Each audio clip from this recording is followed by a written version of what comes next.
Hi guys, this is Dr. Ahmed Ergin. I'm an endocrinologist and a diabetes education specialist. I practice in Florida and New York virtually, and physically I'm in Port St. Lucie, Florida. And then we see patients physically in Port St. Lucie, Florida, since I cannot be in multiple places. So, at any rate, today we are going to talk about Rybelsus.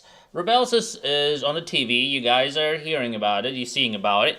And in my clinic, patients are always asking, hey doc, what about Rybelsus? Although they may be on a similar medication, but they don't know what it is, so they ask questions, and I understand that. And the commercials can be very confusing, like you look at it, at the end they talk about all these horrible side effects, and you're like, oh my god, I'd rather not do that, but then you feel like desperate because you feel like you need a medication. Then what do? Ask your doctor. Good one. Alright, so you need to ask your doctor. Now, if your doctor does not have enough knowledge, then you go to a specialist. That will be people like me. It doesn't have to be me, but an endocrinologist in your area. If you want to do virtual visits, we do that as well for Florida and New York residents only. Now, I'm not here to promote Rybelsus. Again, they are not paying or sponsoring this video by no means, but my whole purpose is for you to make an independent decision, because unfortunately, sometimes your doctor does not give you enough information, you're shy to ask, etc., etc. I hope this video will serve that purpose so you can understand about this new medication. Now, Rybelsus is actually pretty much the same molecule of Ozempic. So you probably see those commercials about Ozempic as well. So what's the difference? Well, Ozempic is the injectable form. It's injectable once a week. Rybelsus is a pill, on the other hand. So Rybelsus is a pill, Ozempic is an injection. Ozempic is once a week, Rybelsus is once a day. We're going to talk about the mechanism of action of this medication, but before that, I want you to understand the exact differences between the two, injectable versus the oral. With the Rybelsus, you have to take it early in the morning, you have to have an empty stomach, and you have to wait at least 30 minutes after taking it with a couple sips of water. With the Ozempic, there is none of that. You just do once a week, a small tiny injection. A lot of people actually in my clinic prefer Ozempic over Rybelsus just because of the convenience factor. That's once a week injection.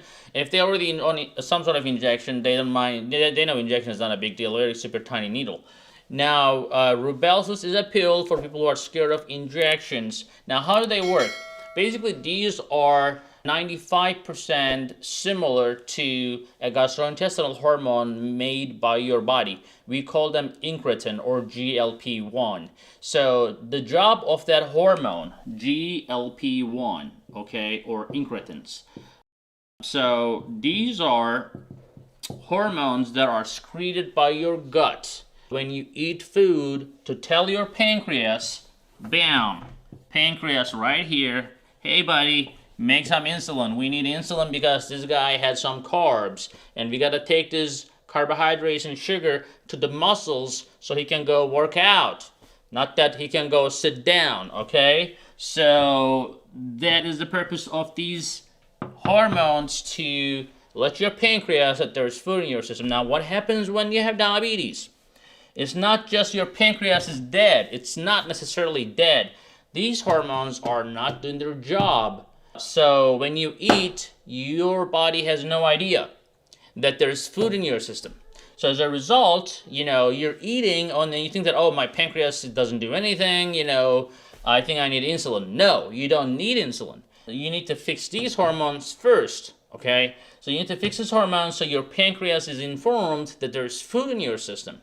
Now, what's interesting when they do studies, these medications, the GLP-1 and incretin mimetics, we call them, because they're mimickers. Mimetics is like a mimicker. So your body doesn't know the difference. So when you give the medication, when there's food, it alerts the pancreas. So what happens is, when you take these medications, your insulin boosts up so much, in a good way, because your body makes insulin only when you need. Unless you are on other agents such as glipizide, glyburide, or glimepiride, or any type of insulin, you do not have a high risk of low blood sugars from this, because your pancreas stops working when your blood sugars are below 90 milligram per deciliter. So with that, it's very safe. It's very safe. But of course, there are side effects, which we'll talk about. When I say very safe, not necessarily it's not side effect free, but they are in a good way because like they don't cause weight gain. They actually help with the weight loss because they make you feel full, which is one of the side effects of this medication. You feel full, so you cannot necessarily finish your plate or your sandwich or whatever you're eating. So you're going to be able to have much less food, and you're going to be able to fast for a long time. Let's say you're on metformin or this medication, okay? Then you can really go for a long fast without having to worry about having a low blood sugar. Now, it can still happen occasionally in a rare patient, but typically, in most patients, low blood sugar does not happen when you are on agents like this, unless you're on another agent that does that, such as we talked about sulfonylurea or insulin. Then, instead of stopping this medication, what we end up doing is we end up cutting back on those sulfonylureas and insulin, and that way, we are able to reduce those medications that causes weight gain and low blood sugar or eliminate them. Actually, it's not uncommon. We do this all the time. My goal in my clinic is to get people off the insulin, to get people off the sulfonylurea agents such as glipizide, glyburide, glimepiride, because they cause weight gain, they cause low blood sugar, they're not fun. Again, we do dietary approach, but we use the right medications to get the job done. We also have our own supplement now, which is great. The reason we came up with this supplement is a lot of people cannot afford these medications. That Rybelsus is like $600 or something, and the Ozempic is like $800 or $900. Sometimes people literally come and yell at me. They're like, "Doc, what are you doing? Are you trying to, empty my bank account?" I'm like, "Look, I'm not, I'm not in charge of these drugs. They do their own thing.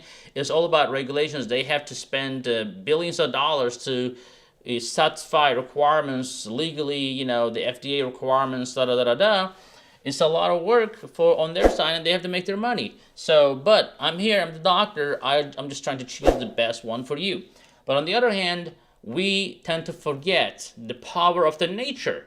I used to be one of those guys who will say, oh, supplements don't work, don't try, whatever, only stick with these. But then I started opening my mind to my patients, listening to my patients, and realized that some of these supplements work. Not all of them, but some of them work. And it is hard for you two guys to cherry pick. So I said, why don't I do that? I can cherry pick those medications or the supplements for these people who cannot afford these expensive medications, or their insurance doesn't cover it, or they don't want to get into this because there's labels about them, like cancer labels, da da da da da, and we'll talk about it in a second, but people get scared from these medications, so sometimes they just want to go natural. And for those people, we created this Sugar MD Advanced Glucose Support. After years of listening to my patients, I came up with a formula that will bring your blood sugar down. So, back to the Rybelsus though. They're good drugs, as I said. You will also, when you look at the commercials, you will hear things like, oh, well, if you have cancer in your family, don't take this drug. Don't take Rybelsus if you or your family ever had medullary thyroid cancer. Listen to that carefully, though. They're talking about a very specific cancer, which is medullary thyroid cancer. It's not a thyroid cancer, it's a medullary thyroid cancer, which is a super rare form of thyroid cancer. And, I'm a thyroid specialist, too, and I see those cancers like once in a blue moon. They're not like common, even with these medications being widely used. And also they talk about pancreatic cancer if you have a first-degree family member with it. Now, on the other hand, though, the human studies do not show increased risk of cancer. If that was the case, FDA would never allow this to be on the market. In animal studies, in rat studies, though, some rats develop these cancers. And the mechanism is not well explained, but what we are trying to do here, I think it's mostly dose-related, and some of these rats are prone to it.